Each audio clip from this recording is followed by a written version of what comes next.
नमस्कार दोस्तों, PLC sky training में एक बार फिर से आपका स्वागत है। मेरा नाम राजनायक है और आज के इस वीडियो सेशन में हम लोग सीमेंस स्टेप 7 सिमेटिक मैनेजर में two's complement double integer instruction के बारे में डिस्कस करेंगे। हम लोग जानेंगे कि इंस्ट्रक्शन क्या है, इसकी एड्रेसिंग किस तरीके से किया जा सकता है और देन आफ्टर इसका प्रोग्राम एग्जीक्यूशन कैसे होता है। तो वन बाय वन एक एक पॉइंट्स हम लोग डिटेल में डिस्कस करेंगे। तो अगर आप two's complement double integer instruction के बारे में डिटेल नॉलेज चाहते हैं तो वीडियो को अंत तक जरूर देखिएगा ताकि आपका नॉलेज इनहेंस हो और देन आफ्टर आप इंडस्ट्रियल लेवल पे इस इंस्ट्रक्शन को एग्जीक्यूट कर सके। तो शुरू करते हैं वीडियो को। बट शुरू करने से पहले अगर अभी तक आपने मेरा चैनल सब्सक्राइब नहीं किया, अगर आप मेरे चैनल पे नए हैं तो प्लीज मेरा चैनल सब्सक्राइब कर लीजिए और बेल आइकन प्रेस करना बिल्कुल मत भूलिएगा, क्योंकि जब आप बेल आइकन प्रेस करेंगे तभी आपको रेगुलर नोटिफिकेशन मिल पाएगा। तो शुरू करते हैं वीडियो को। तो सबसे पहला सवाल कि ये इंस्ट्रक्शन कहाँ मिलेगा। तो ये जो स्क्रीन है आपका, ये कौन सा स्क्रीन है? सिमेटिक मैनेजर का प्रोग्राम स्क्रीन है। इसमें लेफ्ट साइड में इंस्ट्रक्शन ट्री है, इसमें कन्वर्टर इंस्ट्रक्शन का सेक्शन है। इसमें आपको एक सेक्शन है NEG_DI two's complement double integer. तो यहाँ पे ये इंस्ट्रक्शन मिलेगा। इससे पहले मैंने आपको कन्वर्टर सेक्शन के बाकी जो है काफी सारे इंस्ट्रक्शंस डिस्कस किए थे। पिछले वीडियो में मैंने आपको टूज कॉम्प्लीमेंट इंटीजर इंस्ट्रक्शन के बारे में बताया था। तो अगर आप वो नहीं जानते हैं तो मेरा पिछला वीडियो देख सकते हैं, सेम प्लेलिस्ट में अवेलेबल है। और आज जो है हमारा कंसंट्रेटेड टॉपिक है two's complement double integer instruction. तो टूज कॉम्प्लीमेंट के बारे में जानना है तो सबसे पहला काम इस इंस्ट्रक्शन पे क्लिक करते हैं ये इंस्ट्रक्शन यहाँ पे आ गया। अब मुझे जब इसके बारे में जानना है तो मैं क्या करता हूँ, इसे सेलेक्ट करता हूँ इंस्ट्रक्शन को और F1 प्रेस करता हूँ। F1 प्रेस करते हैं इसके बारे में हेल्प फाइल ओपन हो जाएगा, डिटेल आ जाएगा कि जैसा आपका जो है NEG_I इंटीजर फंक्शन था, twos complement for integer instruction था, बिल्कुल वैसा ही है। बट दोनों में डिफरेंस क्या है, वहां 16 बिट की बात होती थी, इंटीजर था, और यहाँ 32 बिट है। तो डेटा का रेंज अधिक होगा, 32 बिट का रेंज होगा और काम वही है। क्या बोलता है? NEG_DI two's complement double integer reads the content of the input parameter and perform a two's complement instruction. अब क्या है ये two's complement? The two complement instruction is the two's complement instruction is equivalent to multiplication by -1। ये क्या है? -1 से multiply. अगर मैं डेसिमल नंबर की बात करूं तो सिंपल है कि -1 से आप मल्टीप्लाई कर दोगे और देन आफ्टर जो आपको आउटपुट आएगा वो क्या होगा? आपका टू कॉम्प्लीमेंट होगा। ठीक है, लेकिन अगर मैं बाइनरी की बात करूं तो सिंपल है कि आपका वंस कॉम्प्लीमेंट निकाल दो। ठीक है, अब जहां जीरो है वहां वन, जहां वन है वहां जीरो कर दो और देन आफ्टर आप उसमें +1 कर दो कि आखिरी डिजिट में जो है +1 हो जाएगा। तो आपका क्या आ जाएगा? ये NEG_DI। तो डेसिमल नंबर्स की बात करें तो -1 से होता है। तो इसको एग्जीक्यूट करने के लिए इंस्ट्रक्शन मैंने यहाँ ले लिया। आप देखेंगे यहाँ 2 इनपुट है और 2 आउटपुट है। ये जो इनेबल फंक्शन है, यहाँ पे आप कोई भी डिस्क्रीट इनपुट लेते हैं, बुलियन डेटा यहाँ यूज करते हैं। तो यहाँ मैंने एक इनपुट ले लिया और एड्रेस उसका डाल दिया I0.0 और आउटपुट, ये इनेबल आउटपुट है। ये बताता है कि ये ब्लॉक आपका कब हाई हो रहा है और कब लो हो रहा है। ब्लॉक तभी वर्क करेगा जब इसका इनपुट हाई होगा, और जैसे इनपुट हाई होगा इससे रिलेटेड जो भी आउटपुट इंस्ट्रक्शन है वो हाई हो जाएगा। तो ये इंडिकेशन है एक तरीके से। तो आप इसका यूज कर भी सकते हैं या नहीं भी कर सकते हैं, आपकी अपनी मर्जी है। तो यहाँ Q0.0 मैंने लगा दिया। जब भी ये इनेबल इनपुट हाई होगा, ये बाइनरी इंस्ट्रक्शन हाई होगा, ये डिस्क्रीट इंस्ट्रक्शन हाई होगा, ये आउटपुट आपका हाई हो जाएगा। बट जो मेन है कन्वर्जन वाली बात है, टूज कॉम्प्लीमेंट की बात है, उसके लिए ये इनपुट है और ये आउटपुट है। अब यहाँ 32 बिट की बात है तो मुझे क्या लेना पड़ेगा? इंस्ट्रक्शन डबल वर्ड में। ठीक है, और उसकी एड्रेसिंग कैसे होती है हमारी? तो यहाँ मैंने लिखा MD0।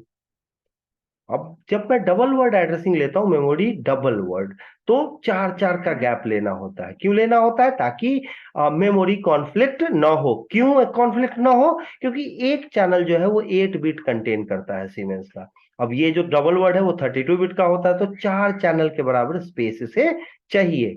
और अगर इसके बारे में आप डिटेल में जानना चाहते हैं तो मेमोरी कॉन्सेप्ट के नाम से एक सेम प्लेलिस्ट में एक वीडियो है, आप उसे देख सकते हैं ताकि आपका कॉन्सेप्ट क्लियर हो जाए। तो बस फिलहाल इतना समझें कि MD0 जब मैंने लिया है, देन आफ्टर मुझे MD4 यहाँ लेना होगा। अगर मैं MD4 से शुरू करूंगा तो MD4 MD8 ऐसे 4 के गैप के बाद होगा, ये ध्यान रखना होगा मुझे। और कभी भी मेमोरी कॉन्फ्लिक्ट नहीं होना चाहिए। कॉन्फ्लिक्ट होगा तो आपको एरर आएगा प्रोग्राम में। तो इस तरीके से मैंने ये प्रोग्राम कर लिया। अब मुझे क्या करना है, प्रोग्राम डाउनलोड करना है, बट उसके लिए मुझे क्या करना है, सिमुलेटर ऑन करना होगा। उसके लिए ये दूसरे विंडो में मैं गया इसके, और यहाँ पे सिमुलेशन का ऑप्शन है, इस पे क्लिक किया। क्लिक करते ही ये सिमुलेटर ओपन होने लगेगा, बट ओपन होते ही यहाँ पीएलसी सिम एमपीआई की जगह पीएलसी सिम टीसीपीआईपी लिख के आएगा। बट प्रोग्राम डाउनलोड करने के लिए यहाँ पीएलसी सिम एमपीआई का होना जरूरी है। अगर नहीं होगा तो मुझे उसे चेंज करना पड़ेगा। अब देखें क्या आ रहा है, पीएलसी सिम टीसीपीआईपी, तो इसे चेंज करके मैंने पीएलसी सिम एमपीआई कर दिया और यहाँ रन पी कर दिया। इतना करने के बाद आप इसे मिनिमाइज कर सकते हैं, और देन आफ्टर प्रोग्राम यहाँ से ये जो देख रहे हो आप डाउनलोड का ऑप्शन आ रहा है, यहाँ से डाउनलोड कर सकते हैं। मैंने प्रोग्राम डाउनलोड पे क्लिक किया, प्रोग्राम डाउनलोड हो गया। देन स्टेटस में इसका ऑन कर दूंगा। देखिए स्टेटस ऑन होते ही रन मोड में है प्रोग्राम, तो यहाँ रन लिख के आने लगा। अब आप प्रोग्राम को एग्जीक्यूट कर सकते हैं, लेकिन एग्जीक्यूट करने के लिए मुझे वेरिएबल टेबल की जरूरत होगी, और वो कहाँ मिलेगा। अब पीएलसी पे क्लिक करेंगे और यहाँ मॉनिटर मॉडिफाई वेरिएबल्स, इस पे आप जाते हैं तो क्या ओपन होगा, वेरिएबल टेबल। और इस वेरिएबल टेबल में मैं सारा जो है इंस्ट्रक्शन लिखता हूँ, MD0, जितने भी इनपुट्स हैं उन सबकी एड्रेसिंग, दो है फिलहाल, MD0 और MD4। अब अगर मैं इसे डेसिमल में चाहता हूं तो राइट क्लिक किया, मैंने इसे डेसिमल पे रखा। पहले डेसिमल में चेक करते हैं, देन आफ्टर बाइनरी में चेक करेंगे। अब यहां मैं कोई भी डेसिमल नंबर ले लूं, मान लो 12।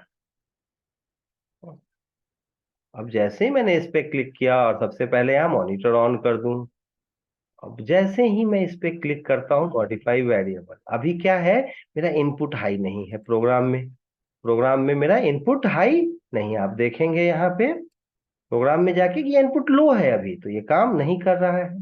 तो मैंने क्या किया, इनपुट 0 को हाई कर दिया। अब देखिए जैसे ये हाई हुआ, ये आउटपुट आपका हाई हो गया। अब ये काम करेगा, तो अब मैं वेरिएबल टेबल में जाके वर्क एग्जीक्यूट कर सकता हूं। आप देखें यहाँ 12 जो था ये -12 के फॉर्म में आ गया है। यहाँ जो भी नंबर आप लोगे 1 2 3 4 ले लिया आपने। अब जैसे ही आप इस पे क्लिक करते हैं, यहाँ देखिए -1 2 3 4 जो भी वैल्यू आएगा, आपको मैंने बताया था क्या होता है, कुछ नहीं है टूज फंक्शन, सिंपल -1 से मल्टीप्लाई कर दो जो भी नंबर आप लोगे।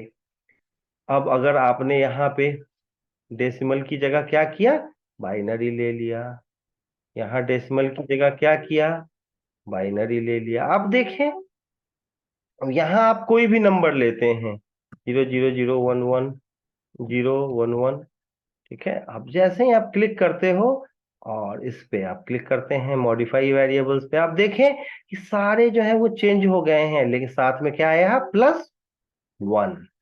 ठीक है, तो आई होप कि आप समझ रहे होंगे कि कोई भी अगर बाइनरी में मैं नंबर लेता हूं तो टूज उसका जो आएगा, टूज कॉम्प्लीमेंट वो क्या आएगा, आप वंस कॉम्प्लीमेंट पहले निकाल दे और आखिरी नंबर जो है उसमें +1 कर देते हैं, तो आपका आ जाता है टूज कॉम्प्लीमेंट। या सबसे आसान तरीका अगर डेसिमल की बात करो तो -1 से आप मल्टीप्लाई कर देते हैं नंबर में। तो आई होप कि आपको ये कन्वर्जन समझ में आ गया होगा, आपको टूज कॉम्प्लीमेंट निकालने आ गया होगा। फिर भी अगर कोई डाउट हो तो कमेंट सेक्शन ओपन है, आप कमेंट कर सकते हैं। और अगर आप डायरेक्टली मुझसे डाउट पूछना चाहें, आप चाहते हैं कि आप मुझे कॉल करके मुझसे कांटेक्ट करें, आप जाने की कोई जो भी डाउट है आपको वो कैसे दूर किया जा सकता है, तो आप मुझे कॉल कर सकते हो, व्हाट्सएप कर सकते हो।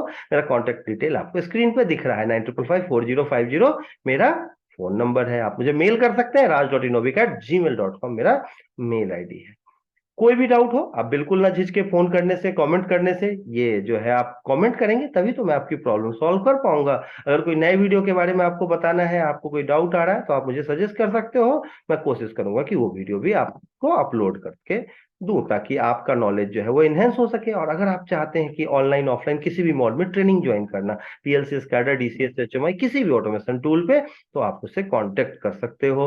हाँ, उसके लिए भी आपको कांटेक्ट करना पड़ेगा, कॉल करना पड़ेगा, व्हाट्सएप करना पड़ेगा, किसी भी तरीके से आप कांटेक्ट करो, आपको अप्रोप्रिएट आंसर मिलेगा, अप्रोप्रिएट सपोर्ट मिलेगा।